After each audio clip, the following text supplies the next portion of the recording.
కాకినాడ జిల్లా సామర్లకోటలో జరిగినటువంటి తల్లి పిల్లల దారుణమైనటువంటి మర్డర్కి సంబంధించిన మిస్టరీ వీడింది. పోస్టుమార్టం రిపోర్ట్లో సంచలన విషయాలు బయటకు వస్తున్నాయి. ప్రధానంగా వివాహేతర సంబంధమే ముగ్గురి ప్రాణాలు తీసిందంటూ పోలీసులు ప్రాథమికంగా కన్ఫర్మ్ చేసుకున్నట్లుగా తెలుస్తోంది. తల్లి మాధురికి లారీ డ్రైవర్ సురేష్ అనే వ్యక్తితో కొద్ది రోజులుగా వివాహేతర సంబంధం ఉన్నట్లుగా తెలిసింది. భర్తకు తెలియడంతో సురేష్ను దూరం పెట్టింది మాధురి. వారం రోజులుగా మాధురి సురేష్ మధ్య గొడవలు జరుగుతూ ఉన్నాయి.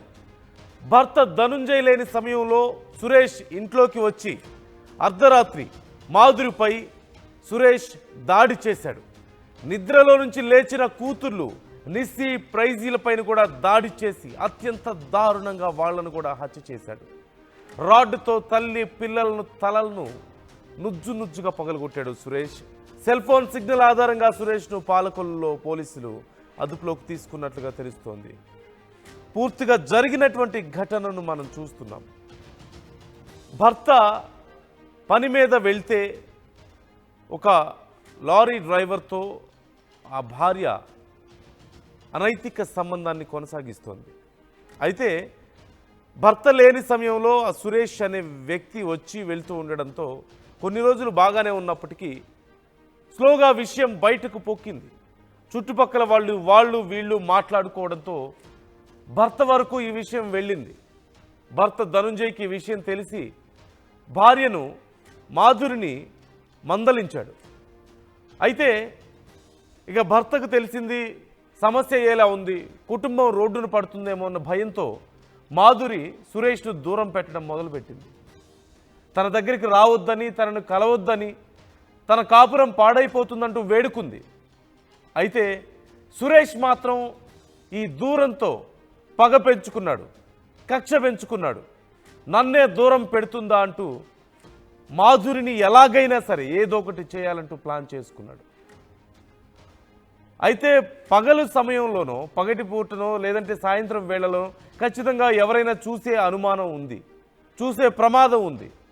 అందులోనూ మాధురి కూడా తనను దూరం పెడుతుంది కాబట్టి ఒకవేళ ఇంట్లోకి వస్తే గొడవ చేస్తుందేమో అన్న భయంతో రాత్రి సమయంలో అందరూ నిద్రపోతున్న సమయంలో గోడ దూకి ఇంటి వెనక నుంచి ఇంట్లోకి ప్రవేశించాడు.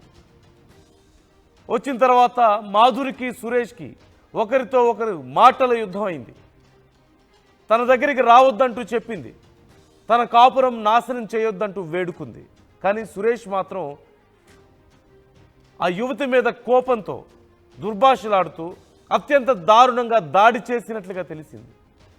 అయితే అదే సమయంలో నిద్రపోతున్నటువంటి చిన్నపిల్లలు నిస్సి ప్రైజులు కూడా నిద్ర లేవడంతో ఇక చేసేదేమీ లేక గొడవ పెద్దదై ఆ కోపంలో, ఆ ఉద్రేకంలో అక్కడే ఉన్నటువంటి ఒక రాడ్ తీసుకొని ఆ ముగ్గురు మీద అత్యంత దారుణంగా దాడి చేశాడు సురేష్.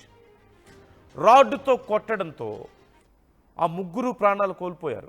అయితే పోస్టుమార్టం రిపోర్ట్లో వచ్చినటువంటి వివరాలు చూస్తే ఒళ్ళు గగుట్ పొడుస్తుంది. అసలు వీడు మనిషేనా అనిపిస్తుంది. ఆ రాడ్డుతో చాలా బలంగా దాడి చేయడం వల్ల మాధురి తల భాగం అంతా కూడా ఛిద్రమైనట్లుగా తెలుస్తోంది. అలాగే చిన్న పాప తన మీద కూడా అలాగే రాడ్తో దాడి చేయడంతో ఆ పాప తల కూడా పూర్తిగా ఛిద్రమైంది. తలలో ఉన్నటువంటి ఎముకలు కూడా పూర్తిగా పగిలిపోయి తల ఛిద్రమైందంటే ఒక రాక్షసుడి కంటే దారుణంగా ఎంత దారుణమైనటువంటి దాడి చేశాడో మనం గమనించవచ్చు. ఈ నేపథ్యంలో పోస్టుమార్టంలో వచ్చినటువంటి వివరాలు మనం చూస్తున్నాం. ఇప్పటికే కేవలం రాడ్తో దాడి చేయడం కాకుండా ఆ చిన్న పిల్ల మీద కాలితో తొక్కడంతో ఆ పాప రిబ్స్ అన్నీ కూడా విరిగిపోయి గొంతు మీద తొక్కడంతో అక్కడ ఉన్నటువంటి కండరాలు, నరాలు అన్నీ కూడా ఛిద్రమైనట్లుగా తెలుస్తోంది. ఇంత కర్కశత్వమా, ఇంత దారుణమా? ప్రతినిధి ప్రకాష్ మనతో జాయిన్ అవుతున్నారు. ఫుల్ డీటెయిల్స్ తెలుసుకుందాం. ప్రకాష్, చాలా దారుణమైనటువంటి దాడి, వివాహేతర సంబంధం పూర్తిగా కుటుంబాన్ని నాశనం చేసినటువంటి పరిస్థితి మనకు కనిపిస్తోంది. ఆ పోస్టుమార్టం రిపోర్ట్లో ఇంకా ఏమేమి డీటెయిల్స్ తెలుస్తున్నాయి? ఇప్పుడు ప్రస్తుతం ఈ ఘటన, ఈ వివరాలు తెలిసిన తర్వాత కుటుంబ సభ్యుల పరిస్థితి ఏంటి? అసలు పోలీసులు ఏమేమి వివరాలు తెలియజేస్తున్నారు మనకు? నందు, ఏదైతే కాకినాడ జిల్లా సోమలకోటలో జరిగినటువంటి త్రిబుల్ మర్డర్కి అయితే ఆల్మోస్ట్ దీనికి సంబంధించిన మిస్టరీ విన్నట్టుగా మనం ప్రధానంగా చెప్పాలి. ఇప్పటికే దీనికి సంబంధించినటువంటి తల్లి అలాగే ఇద్దరు కూతుర్ని కూడా అతి దారుణంగా కిరాతకంగా చంపి పరారైనటువంటి నిందితుడిని అయితే పోలీసులు ఎట్టకేలకు పశ్చిమ గోదావరి జిల్లా పాలకొల్లులో పట్టుకున్నట్టుగా మనకు వచ్చినటువంటి సమాచారం. పట్టుకుని విచారణ చేపట్టిన నేపథ్యంలో అనేక విషయాలు అయితే కూడా ఆ వెలుగులోకి వచ్చినటువంటి పరిస్థితి ఉంది.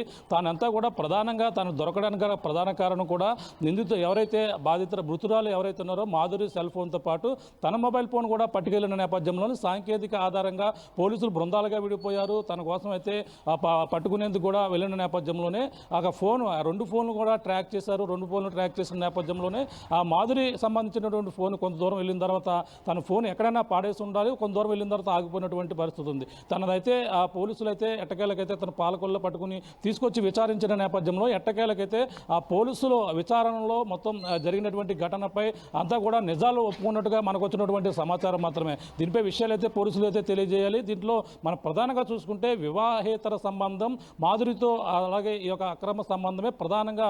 సంబంధం లేనటువంటి ఇద్దరు చిన్నారుల ప్రాణాలను కూడా అతి దారుణంగా బలి తీసినటువంటి పరిస్థితి ఉంది. అండ్ అభం శుభం తెలియనటువంటి చిన్నారులు అంటే తనకి ఒకవేళ తనతో వివాహేతర సంబంధం పెట్టుకుంది, తనదైతే దూరం పెట్టాలని కూడా చూసినటువంటి పరిస్థితి ఉంది. ఇటువంటి నేపథ్యంలోనే ఈ యొక్క విషయం అంతా కూడా సోమలకోటలో ఇద్దరికి కూడా గత కొన్నాళ్ళ నుంచి కూడా ఈ సురేష్ ఏదైతే సమీపంలో ఉన్నటువంటి సోమలకోట సమీపంలోనే ఆ యొక్క సురేష్ కూడా ఉంటుంటాడు. అతను లారీ డ్రైవర్గా కూడా పనిచేస్తున్నారు. తనకు కూడా వివాహమైంది, ఇద్దరు కుమారులు ఉన్నారు, ఇద్దరు పిల్లలు కూడా ఉన్న నేపథ్యంలోనే ముఖ్యంగా ఇతనితో ఆ వివాహేతర సంబంధం అయితే ఏర్పడింది. గత కొన్నాళ్ళ నుంచి కూడా గుట్టుచప్పుడు కాకుండా ఏదైతే తన డ్యూటీకి రాత్రి సమయంలో వెళ్ళిపోయిన నేపథ్యంలో ఈ యొక్క వ్యవహారం అంతా కూడా గత కొన్నాళ్ళ నుంచి కూడా గుట్టుచప్పుడు కాకుండా సాగింది. ఈ యొక్క విషయం అంతా కూడా చుట్టుపక్కల అందరూ కూడా తెలిసినప్పటికీ ఎవరు కూడా చెప్పరాని పరిస్థితి, ఆ నోట ఈ నోట తెలిసినటువంటి పరిస్థితి ఉన్న నేపథ్యంలో ఈ యొక్క తన భర్త ఎవరైతే ఉన్నారో ఆ ధనుంజయ్ ప్రసాద్ కూడా విషయం కొన్నాళ్ళ క్రితమే తెలిసినటువంటి పరిస్థితి ఉంది. ఈ నేపథ్యంలోనే ఈ యొక్క సురేష్తో ఆ మాధురి కూడా చెప్పుకొచ్చింది, దీన్ని మనం దూరం పెడదాం, ఇక ఇటువంటి వ్యవహారం పిల్లలు కూడా ఎదుగుతున్నారు, మీకు ఇటువంటి ఇంకా మానేద్దామని కూడా చెప్పుకొచ్చిన నేపథ్యంలోనూ ఒక్కసారిగా అయితే తను గత కొన్నాళ్ళ నుంచి కూడా ఈ విషయం పైనే ఇద్దరి మధ్య కూడా వివాదం అయితే నలుగుతుంది, గొడవ అయితే జరుగుతుంది. కానీ మాధురి ఈ విధంగా దూరం పెట్టిన నేపథ్యంలోనే కక్ష పెంచుకున్నాడు. అలాగే ఆ సురేష్ కక్ష పెట్టుకుని గత వారం రోజుల నుంచి కూడా తాను ఒకనొక సమయంలో తాను కూడా డిప్రెషన్లో ఉన్నవి, తానే మొదటగా చనిపోదామనుకున్న ఆ పరిస్థితికి వచ్చాడంటూ కూడా మనకు వచ్చినటువంటి సమాచారం. ఆ నేపథ్యంలోనే తను కూడా చాలా రకరకాలుగా ఆలోచించుకున్నాడు. చివరికి వారం రోజుల తర్వాత గత రాత్రి శనివారం అర్ధరాత్రి సమయంలో తన ఇంటికి వెళ్ళడం, తన ఇంటికి వెనక భాగం నుంచి ప్రవేశించాడు. నిద్రలో ఉన్నటువంటి వాళ్ళనైతే తన ఎవరైతే మాధురి ఉన్నదో మాధురిని కూడా లేపారు. అప్పటికే మనం చూసాం, ఎవరైతే ధనుంజయ్ ప్రసాద్ కూడా నేను అది రోజు సాయంత్రమే డ్యూటీకి వెళ్ళిపోయానని కూడా క్లియర్ కట్గా చెప్పాడు. ఈ నేపథ్యంలో అదే అనువుగా చూసుకున్నాడు. అతను డ్యూటీలో ఉన్నాడా లేదని కూడా నిర్ధారించుకున్నటువంటి పరిస్థితి ఉంది. వెంటనే ఆ ఇంటికి వెళ్ళాడు. ఇంటికి వెళ్ళి తన మాధురితో కూడా గొడవ పడుతున్నారు. ఈ నేపథ్యంలో పిల్లలు నిద్రలో ఉన్న వాళ్ళు పైకి లేకుండా చూశారు. లేచిన నేపథ్యంలోనే తనని అప్పటికే కొడుతున్నటువంటి పరిస్థితి ఉంది.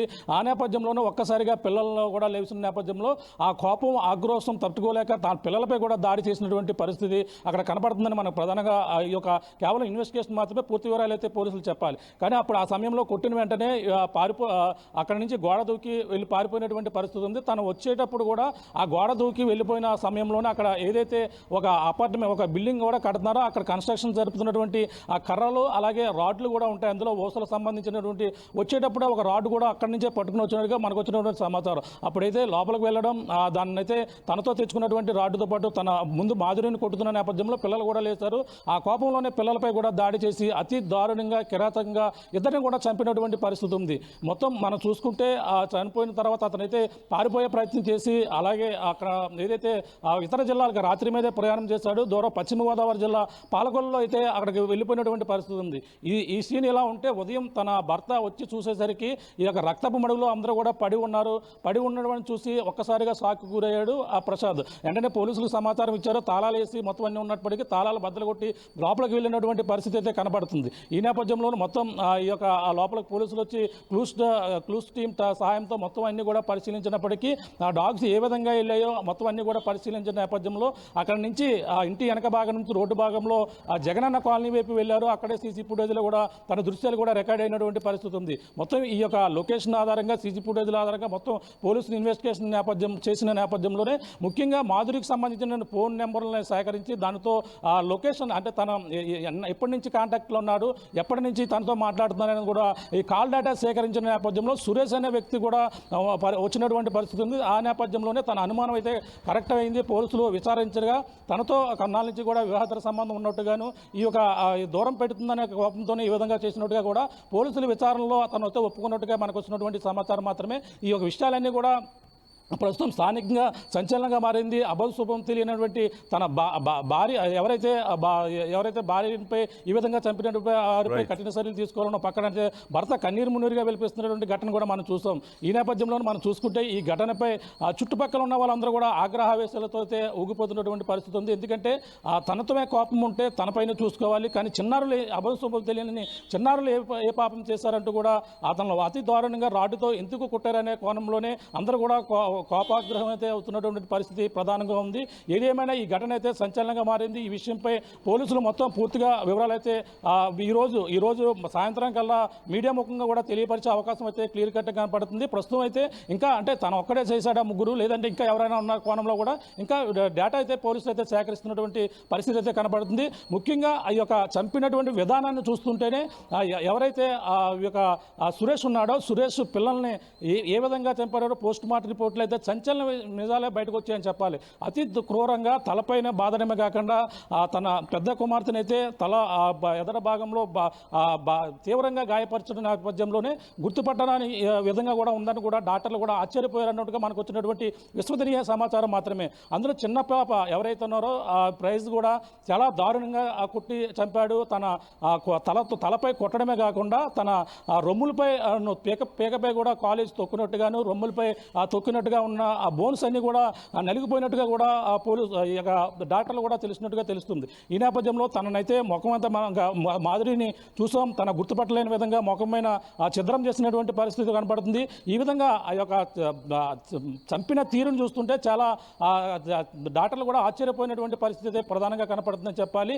ఏదేమైనా ఈ కేసుకు సంబంధించిన విషయం అయితే ప్రస్తుతం అయితే ఈరోజు సాయంత్రం కల్లా పూర్తిగా నిందితుడిని సురేష్ని అయితే ఈరోజు మీడియా ముఖంగా కూడా పోలీసులు అయితే చూపించే అవకాశం అయితే క్లియర్ కట్గా పడుతుంది. మనం చూసాం ఫోటోలు కూడా ఎక్స్క్లూజివ్గా చూపించే ప్రయత్నం అయితే చేస్తున్నాం. తను ఇప్పుడు తేనే ఏ విధంగా చేశాడు అనేది కూడా ఇప్పుడు లోకల్గా చర్చనీయాంశంగా గత 2 రోజుల నుంచి తెలిసినా సరే ఎవరు కూడా స్థానికంగా చెప్పలేనంత భయభ్రాంతులు గురవుతున్నటువంటి పరిస్థితి అక్కడ ప్రధానంగా కనపడుతుందని చెప్పాలి. నందు రైట్, థ్యాంక్ యూ ప్రకాష్. మనం ఫోటోలో చూస్తున్నాం సురేష్ అనే వ్యక్తికి సంబంధించిన ఫోటో కింద మనం చూస్తున్నాం. బుల్లెట్ మీద కూర్చొని ఉన్న వ్యక్తి సురేష్ పైన ఉంది.